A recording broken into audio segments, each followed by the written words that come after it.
And during that entire time that he's been incarcerated, he's continued to say that he didn't do it. As a manager at the Best Budget Inn in Oklahoma City, when his boss, Barry Van Trees, was murdered. They had no choice. At this particular point in time, we have too much coming in from the FBI. Excluded you, but two other potential suspects, a former Bastrop police officer, Ed Salmella. Right now, we are still waiting to hear if that execution is going to go through. It's pretty much a roller coaster. That's pretty much what it is. I mean, you know. We need to talk to experts who can advise us about the DNA testing that needs to be performed. And that we feel like today justice has been served for our family. Number 4, Richard Glossip. Richard Glossip, a former motel manager, is convicted of slaying for ordering the 1997 slaying of his boss, Barry Van Treese. Another employee, then 19-year-old Justin Sneed, admitted to slaying Van Treese with a baseball bat in Oklahoma City. But prosecutors told jurors Sneed did so in a slaying for hire plot masterminded by Glossip. Sneed received a life sentence in exchange for his testimony against Glossip. And during that entire time that he's been incarcerated, he's continued to say that he didn't do it. As the jury found, he is truly no danger to anyone. We have been through more than our share as a family, and we have stood together. His legal team today tried to convince the board why he shouldn't be put to death. Everything I've just said about Rich Glossip is undisputed. Glossip has always maintained his innocence. He has narrowly avoided his demise 3 times, as previous punishment dates ended with reprieves or stays. As of now, he has spent a quarter of a century in prison for the demise of his boss. The international law firm Reed Smith spent more than 3,000 pro bono hours investigating Glossip's case and published a 343-page report commissioned by a bipartisan group of state lawmakers. The independent investigation revealed the state's intentional destruction of evidence before trial and an inadequate police investigation, Reed Smith said. The law firm and Glossip's attorney have since uncovered more evidence, including letters Sneed wrote in prison. Thank everyone from the Oklahoma Court of Appeals to the first investigators. But the board did side with the family of the victim, with the family saying they're ready for justice. And itself should be enough reason for this board to recommend clemency. And that we feel like today justice has been served for our family. The letters are part of an amendment to Reed Smith's initial report. He was first convicted of capital slaying and sentenced in 1998, but that was overturned in 2001 because of ineffective defense counsel. He was convicted again in 2004 and again sentenced fatally. That year, Glossip was more than an hour past his time when the governor issued a stay based on the constitutionality of the state's protocols. Glossip's decades on the row have been punctuated by a spate of reprieves and stays. In an interview, Glossip said he's still anxious as each punishment date nears. His lawyers have presented concrete evidence for his defense. At the time of the alleged crime, 33-year-old Glossip worked as the manager at Best Budget Inn in Oklahoma City. Glossip had never been in trouble with the law. They said that in the early morning of January 7, 1997, 19-year-old itinerant maintenance person Sneed had a criminal record and raging meth addiction, and he beat Treese fatally with a baseball bat in room 102. Van Treese was also knifed from the front and the back. Cash was stolen from under the front seat of Van Treese's car, and the vehicle was moved a short distance.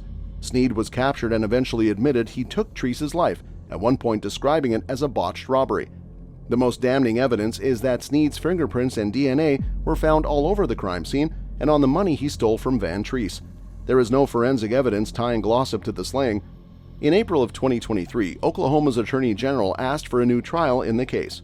It's now up to the Oklahoma Court of Appeals to decide whether to grant or deny the request for a new trial. Glossip is currently scheduled to be punished on May 18, 2023. As a manager at the Best Budget Inn in Oklahoma City, when his boss, Barry Van Treese, was murdered. And on the telephone by 2 guests, Don Knight, one of the pro bono attorneys representing death row prisoner Richard Glossip. Number 3, Willie Manning. For 21 years, Andro inmate Willie Jerome Manning waited for a DNA test to prove his innocence. In 1994, he was convicted in the slaying of 2 white Mississippi State University students who were kidnapped outside a frat house and later found shot in the head.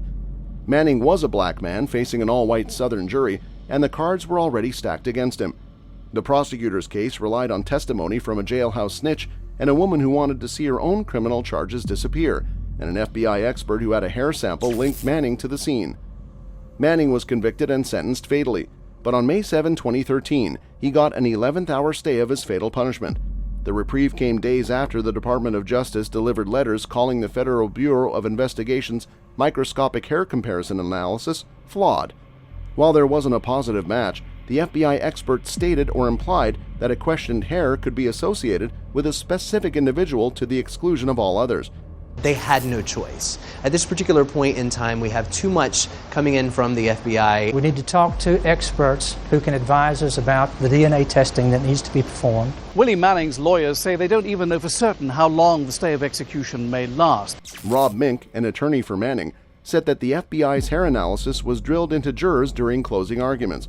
The DA echoed the FBI's claim that the sample likely belonged to a black man. Manning's case is only one among thousands from the 80s and 90s that used the FBI's pseudo-scientific analysis, which may have resulted in fatal sentences or decades-long imprisonment for innocent people. Microscopic hair comparison is not a DNA test.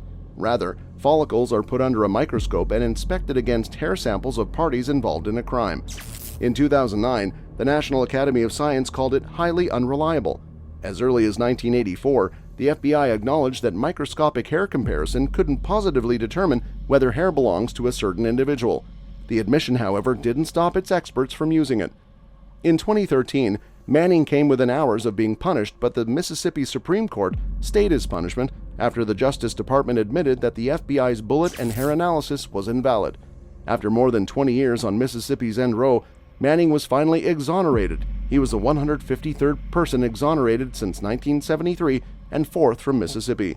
They were kind of forced into a position of, we really need to take a moment, step back and look at this before we proceed any further. To advise us on the ballistics evidence that has recently come into question. One thing they do say, if they get the chance, they'll be pushing for a retrial or for the disputed DNA evidence to be re-examined. 2. Thomas Arthur.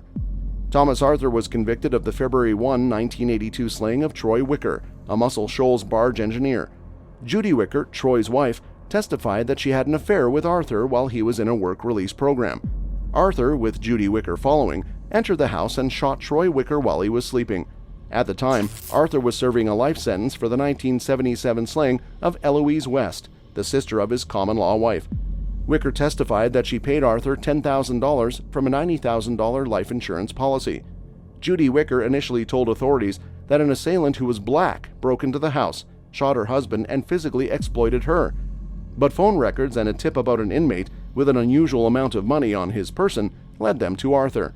Arthur, 74, who maintained his innocence from the moment he was first questioned by law enforcement officials, went through a legal odyssey involving no fewer than 3 trials, 7 punishment dates, and multiple challenges to his conviction and the state's fatal penalty process. Arthur's first conviction was overturned by the Alabama Supreme Court in 1985 because prosecutors improperly introduced details of his prior conviction into the record. A second conviction in 1987 was also overturned due to prosecutors introducing a statement Arthur made to police without counsel present. Convicted a third time in 1991, Arthur, as he had at his 1987 trial, requested the jury impose a fatal sentence. Tonight, the waiting continues for convicted murderer Tommy Arthur. Right now, he sits on death row. Tommy Arthur has coined the nickname the Houdini of death row. The U.S. Supreme Court issued a temporary stay of execution. That is a delay in carrying out. That's right, Jimmy. You know, I've actually learned a lot this evening waiting with fellow media colleagues. Arguing that life without parole would tie my hands in the appeals process.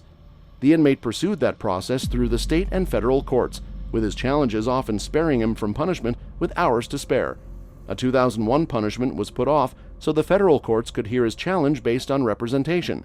2 dates in 2007 were delayed over a challenge to lethal injection before the U.S. Supreme Court. Arthur escaped a 4th date in 2008 after Bobby Ray Gilbert, an inmate, came forward claiming he, and not Arthur, butchered Troy Wicker.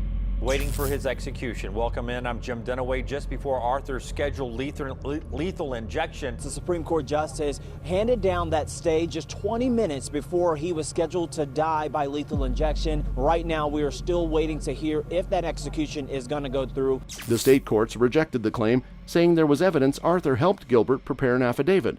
Investigators who probed the case in 1982 and an attorney who represented Arthur at his 1987 trial said they never heard the name before the 2008 affidavit, and Judy Wicker said she never knew Gilbert.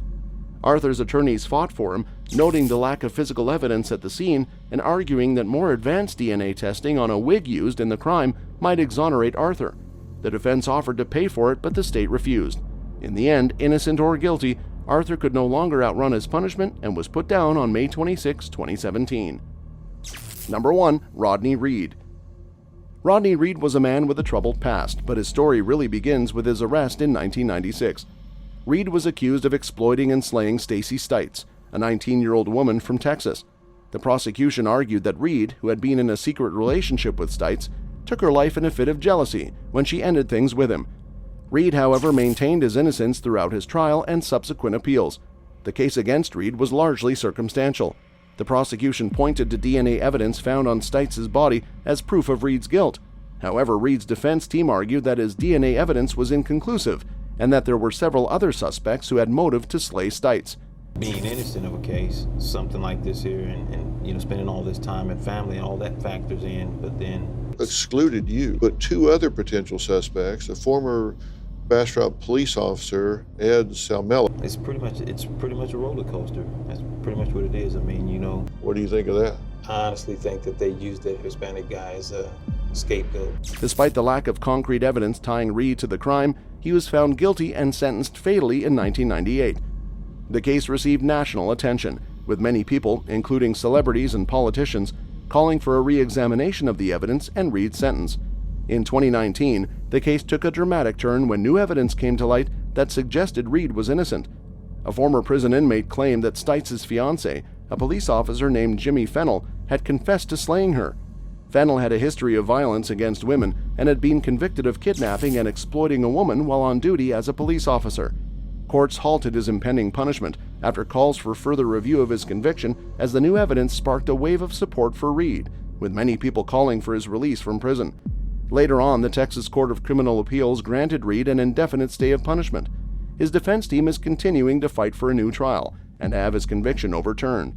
They're also pushing for DNA testing on evidence of the crime scene that was not tested during the original trial.